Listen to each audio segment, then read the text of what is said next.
Hey there, Brent from the Loan Factory coming at you with an example of how we compare rates and fees to make sure that we give you the best deal.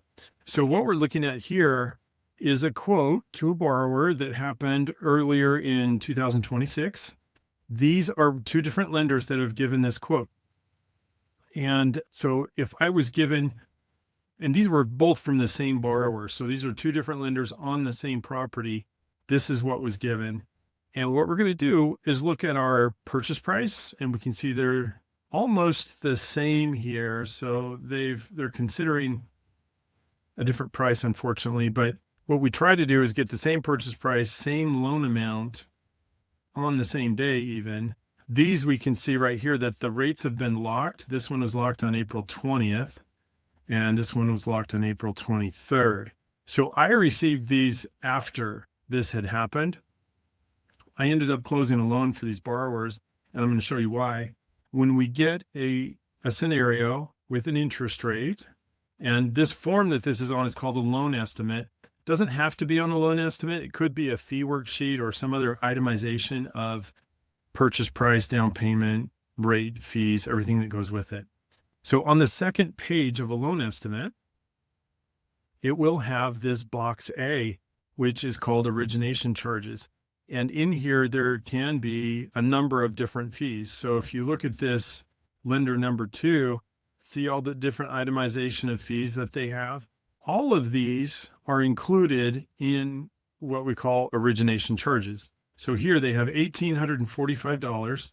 This is the total of the fees from the place that's providing the money, right? The lender. This one, they haven't listed any fees.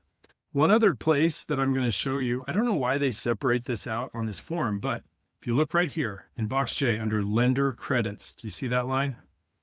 Lender credits. There's nothing there right now.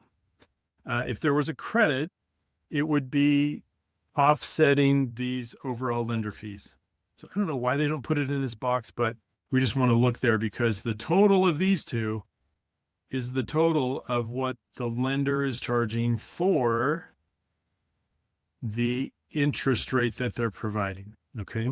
So you always want to know for the interest rate that you're showing me, what's the cost of getting that, right? So in this case, 6.125 comes with no fees. Interesting. 5.875 comes with $1,845 in fees. So what I will do is go through and give you my quote, and you'll be able to see this comparison. Let's switch over. We're going to compare the lender with 5.875. So this is the quote that we actually closed on with these guys. And so we've got our 360 purchase price, our loan amount, the rate, 5.625. So let's go take a look at the fees that we had. $1,235 in fees. But we also want to look at lender credits. So here, a lender credit of $1,146.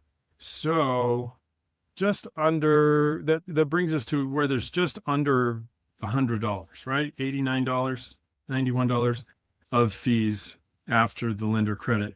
And that's to get 5.625. So these guys were offering 5.875 with $1,800 in fees. So it's not too hard to see that you would rather have a lower rate and lower fees versus this one, right? Because it's $1,845 to get a higher rate. You're paying more in fees to get a higher rate. Okay, let's look at the other lender. So here's the one that we closed.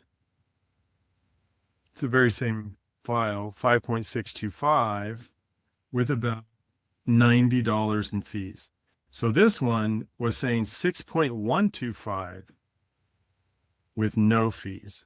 I'd rather pay $90 and get 5.625, a 0.5% lower than this one.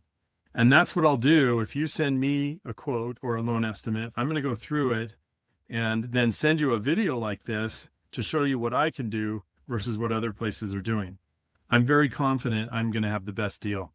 We're just aggressive and we have our ways of doing it for less, right? and that benefits you. So I look forward to helping you when you have one of these scenarios. Be happy to put it to good use and save you some money. Talk to you soon. Thanks a lot.